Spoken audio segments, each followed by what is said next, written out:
Today I'm gonna start off by working on the Kilgore type font that I worked on yesterday. So the first thing we want to do when we start working on a proximal box is to visualize. A lot of people are just fast to jump into actually prepping, and we don't want to do that. So what we want to make sure we do first is take a look at the anatomy and see how wide your box has to be, things like that. So we want our context to be totally open, right? So just bring an Explorer here and just place it. You can see how far this contact is, so this box actually has to be pretty wide.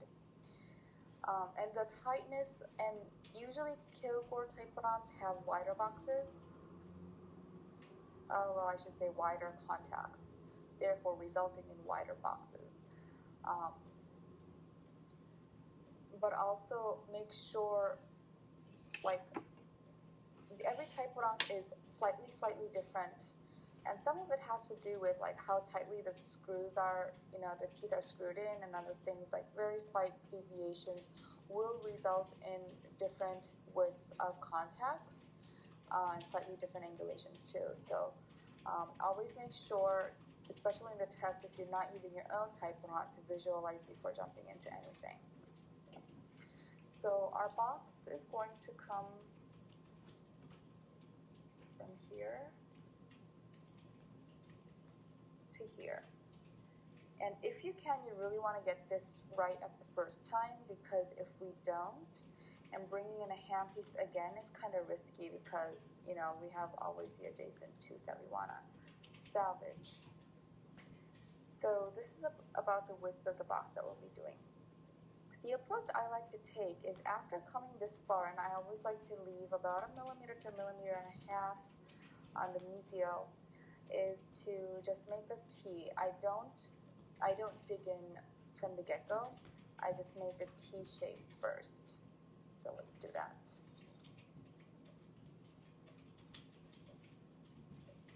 Okay, so maintaining the handpiece's proper angulation, let's just go straight, buccal, and lingually.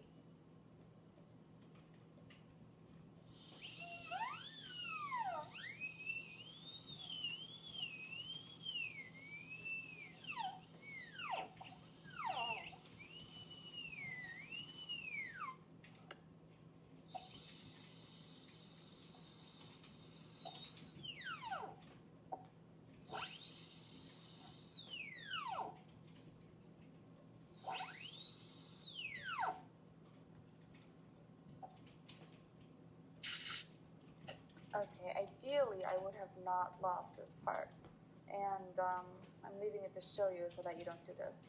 I lost it because I let go a little bit of my finger rest, and so basically it kind of tried to slip. I still have a little bit to protect me right here, so I'm going to just keep on going with this tooth. Alright, so now we have to somehow connect this T and this portion and make it smooth and nice, yet still conserve the cusps and give what they like to call a reverse S-curve. A reverse S-curve on the lower molars is going to be on your buccal side, and it's basically the way that it connects, because you want the box to have a perpendicular exit angle, a 90-degree exit angle, but then this is a curve here, right? So this curve and this curve has to somehow connect. So that's when we bring in a reverse S-curve. Basically, everything that I'm kind of painting on right now is going to be gone. So this is more than just, this is a lot of tooth reduction actually, and you have to do that to make it look good. If you don't do that, it's gonna look, even though you conserve more tooth structure, it's not going to look like an ideal prep at the end of the day. So you're gonna be taking away all this stuff. This triangle, this black triangle, is gonna be all gone, and it's gonna go run smoothly like an S, or a reverse S, whatever you wanna call it.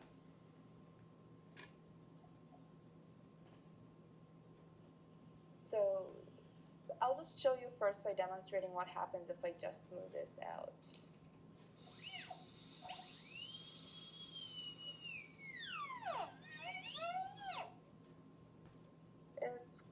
like that, and it's all right, but something doesn't look very good. But we always hesitate because if we feel like we're taking away too much tooth structure, but we have to. So let me show you what happens when I take that away.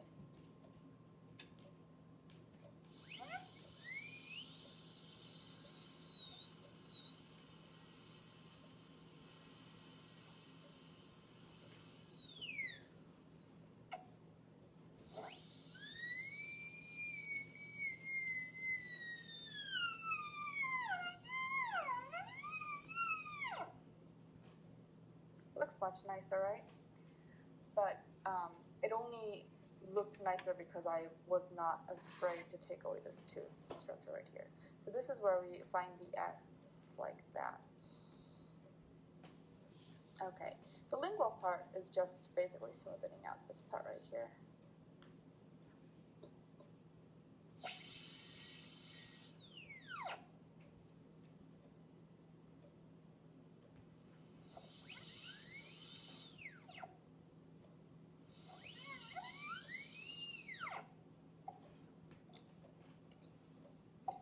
I just realized that I didn't take away all of my pencil marks, which I have to.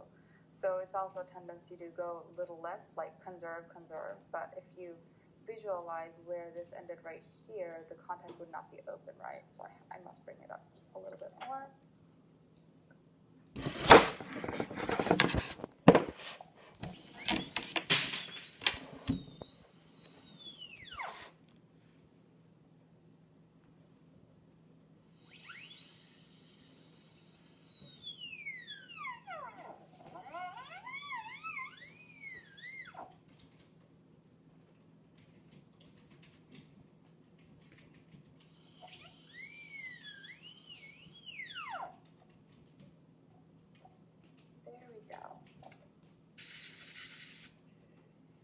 Okay, so now I am finally ready to drop my box.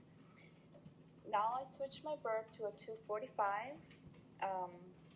Same head diameter as a 330, just longer, 3 millimeters. Before we drop the box, let's visualize it, how deep we need to go down pulpily. Not pulpily, eggshellly. Okay, so you can see that if I go about this far, I'll probably do a good job in breaking the contact, right? Then look at the relationship between the burr and this tooth, or even the adjacent tooth, and see how deep you have to go, and try to always go that far. So look, then take it away.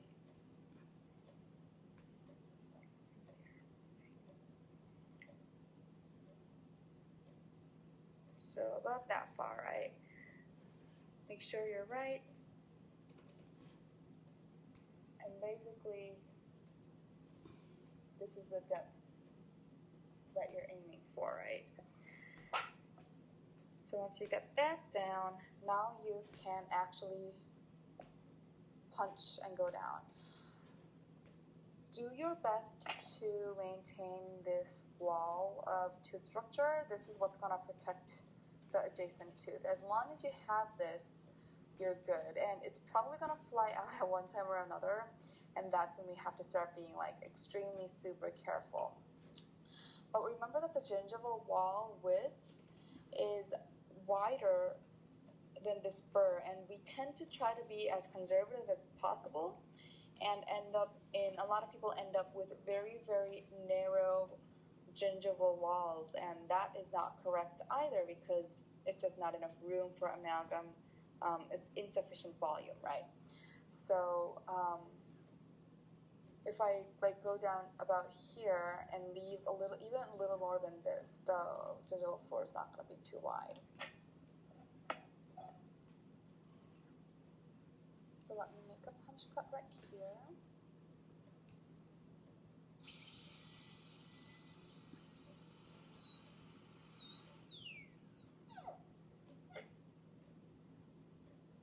Okay, we can even use a perio probe or the Williams probe to check the distance. I basically want to check how deep I went versus if the gingival fluid at this level, did I break the contact? And I did. So I'm happy with this, happy with the depth here, so I'm just gonna go buccal and lingual.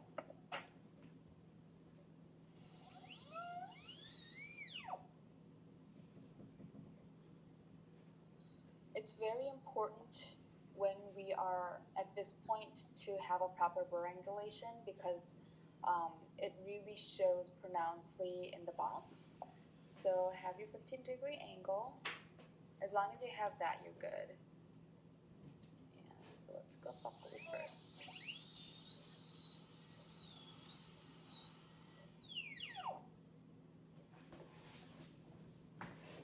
You basically want to extend until the two walls meet. The walls at both levels meet continuously.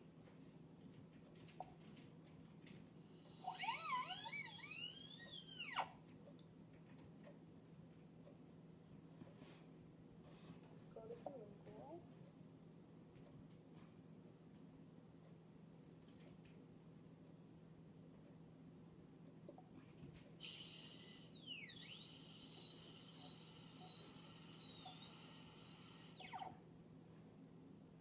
And then you can see that this wall right here, the axial wall is a little rough, so I'm going to smoothen that out. You want to do as much as you can when you still have this, the marginal ridge protecting you from nicking.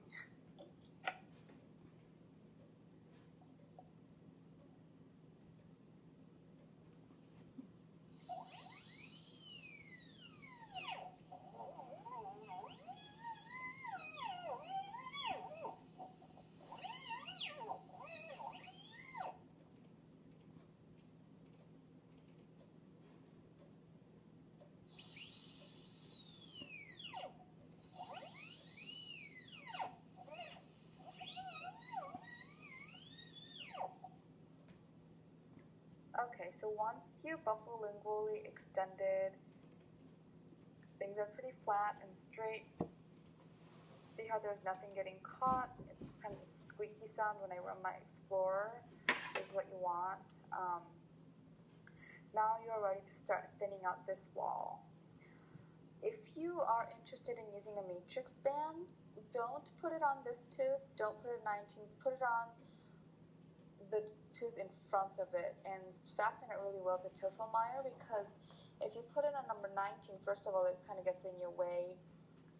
Your hand is going to kind of try to bump into it. And second of all, once you get rid of this area, the wall, it kind of loses it. So you want to always put it on the front tooth so that it just stays nice and tight, doesn't get in your way, and still protects it basically around the tooth that you want to protect. But because 245 is a pear shape, if I just hold it the way I do and slowly bring it to the mesial, it's going to start thinning it out more so on the gingival than the occlusal, right? Because it's a little wider on the gingival, and that's going to help break off the walls. But we have to be absolutely very, very careful when we do this.